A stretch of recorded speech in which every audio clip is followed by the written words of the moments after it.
স্বৰ্গীয় লাইছমা স্বৰ্গাৰী memorial prize money football টুৰ্ণামেণ্টৰ আজি final খেল আছিলে।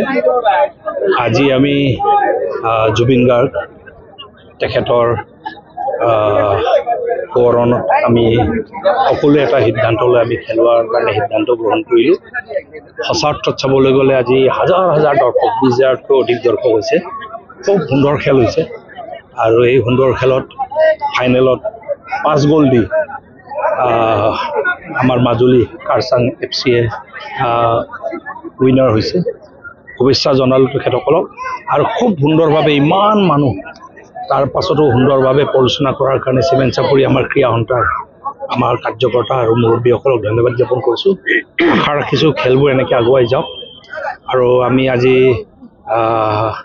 এক প্ৰকাৰ দুখৰ মাজতো আমি খেলটো খেলাওঁতে আমি এটা কথা সোঁৱৰিছোঁ যে জুবিন গাৰ্গ ডাঙৰীয়া তেখেতে ফুটবল ভাল পাইছিলে, নিজেও খেলিছিলে, প্ৰমোট কৰিছিলে আৰু খেলুৱৈসকলক সদায় প্ৰমোট কৰিছে। মই সদায় লক্ষ্য কৰোঁ একেবাৰে নিজৰ নিচিনা হিমা দাসকেই হওক, লভলীনাকেই হওক, আৰু যিমান খেলুৱৈ হওক চবকে নিজৰ নিচিনা ভাবি আৰু সুৰো দিছিলে গানবোৰত এক প্ৰকাৰ চাবলৈ গ'লে। সেইকাৰণে আজি এক প্ৰকাৰ ৰাইজ ইম'চনেল হৈ আছে, তথাপিও খেলটো সুন্দৰভাৱে উপভোগ কৰিছে আৰু এটা সুন্দৰ পৰিৱেশত খেলটো সমাপ্ত হ'ল।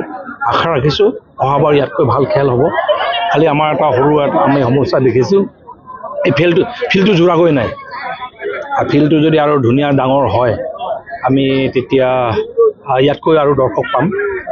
এটা পৰিকল্পনা আমি ক্ৰীড়া সন্থাৰ লগত, চিমেণ্ট চাপৰি ক্ৰীড়া সন্থাৰ লগত, যুৱ সমাজৰ লগত আলোচনা কৰি আছোঁ।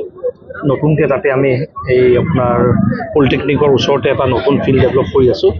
তাত যদি আমি ডাঙৰ ষ্টেডিয়ামটো কৰি ল'ব পাৰোঁ, আমি মুখ্যমন্ত্ৰী এইবাৰ আহিব, মুখ্যমন্ত্ৰীক আমি দাবী কৰিম বুলি আশা বা আমি অনুৰোধ জনাম বুলি আশা ৰাখিছোঁ যে এটা ষ্টেডিয়াম হওক তাত, আৰু সেই ষ্টেডিয়ামটো জুবিন গাৰ্গৰ নামত আমি নামাকৰণ কৰি খুব ভাল ফুটবল ষ্টেডিয়াম এটা যদি কৰিব পাৰোঁ। আৰু আপোনালোকে নিজেই লক্ষ্য কৰিছে ইয়াতকৈ যদি ফেচিলিটি আমি গেলেৰী দিব পাৰিলোহেঁতেন, ইয়াতকৈ ডাবুল দৰ্শক হ'লেহেঁতেন।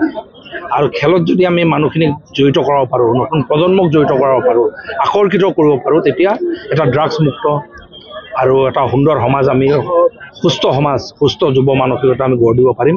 আশা ৰাখিছোঁ আমি এটা সপোন চাইছোঁ এনেকুৱা এটা ডাঙৰ ফুটবল ষ্টেডিয়াম পতাৰ কাৰণে। এই সপোনটো বাস্তৱ হোৱাৰ কাৰণে মুখ্যমন্ত্ৰী ডাঙৰীয়াই 5 তাৰিখে আহিব, আমি আমাৰ ফালৰ পৰা প্ৰচেষ্টা চলাম। Thank you sir.